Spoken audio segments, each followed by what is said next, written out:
Bismillahirrahmanirrahim. Alhamdulillah wa syukurillah. Wassalatu wassalamu ala rasulih.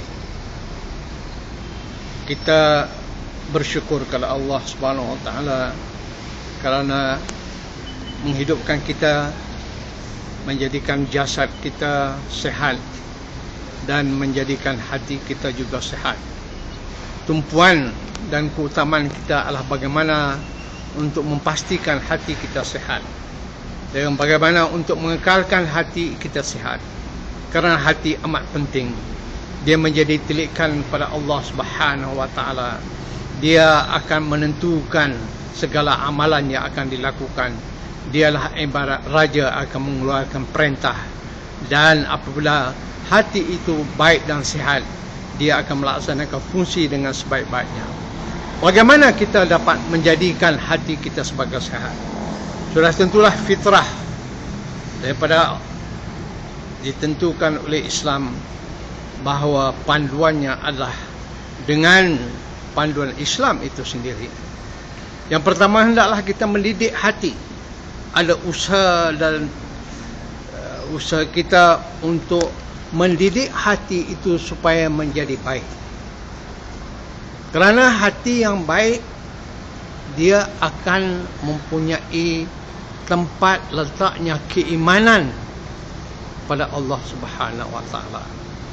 Kalau keimanan sudah kuat, maka segala titah perintah dan peraturan atau arahan yang dikeluarkan oleh hati itu adalah selaras dengan keimanan itu. Umpamanya, kalau dia mempunyai keimanan tentang adanya hari akhirat, akan adanya pembalasan, akan adanya pemerhatian dan malaikat yang sentiasa mencatat, adanya konsep ihsan, sehingga merasakan bahawa Allah sentiasa dan sememangnya Allah sentiasa melihat perbuatannya, maka pada ketika itu hatinya akan berhati-hati, hatinya akan sentiasa mengikut panduan apabila mengeluarkan arahan kepada anggota-anggota dan amalan yang akan dilakukan. Maka matlamat pada waktu itu, hati itu akan merasa suka dan cinta kepada Allah sekiranya dia dapat melakukan apa yang diarahkan oleh Allah Subhanahu wa taala. Dan hati itu akan merasa takut, gerun untuk melakukan sesuatu yang bercanggah dengan perintah Allah, kerana dia takut dan gerun kepada siksaan Allah di hari akhirat kelak. Kerana itu hati yang sehat adalah hati yang kuat keimanannya kepada Allah Subhanahu wa taala.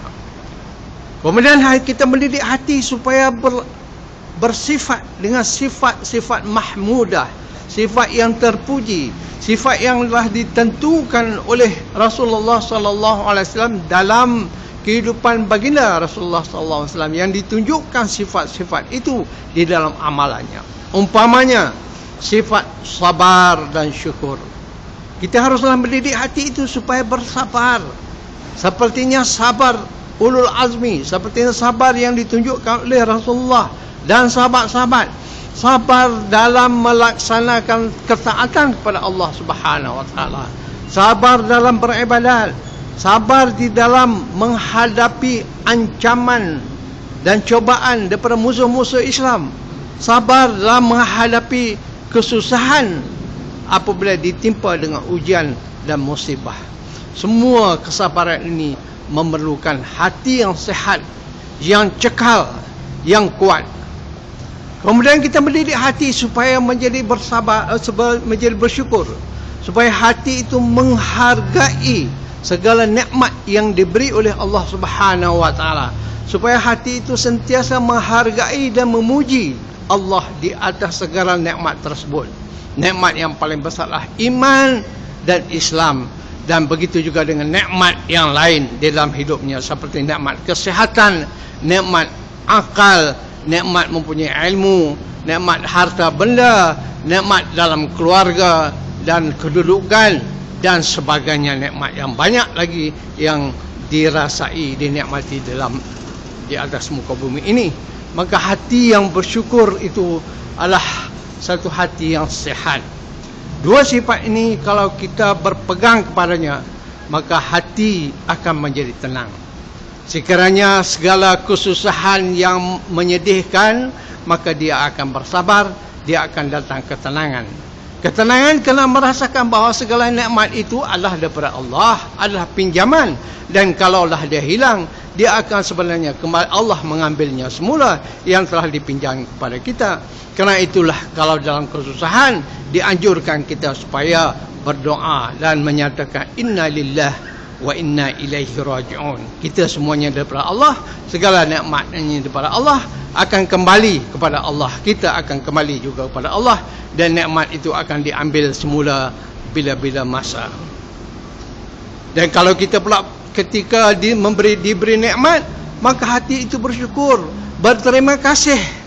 Kalau kepada manusia kita berterima kasih, maka pada Allah juga kita memuji dan bersyukur pada Allah, mengatakan alhamdulillah, dan menggunakan sebaik-baiknya nikmat itu pada jalan yang dibenarkan, yang dituntut oleh Allah Subhanahu wa taala. Menjaga nikmat tersebut, menyuburkan nikmat tersebut dan menggunakan sebaik-baiknya. Maka itulah sebagai tanda kita kesyukuran kita pada Allah Subhanahu wa taala. Mudah-mudahan hati kita akan terus menjadi sihat. Wallahu a'lam. Assalamualaikum warahmatullahi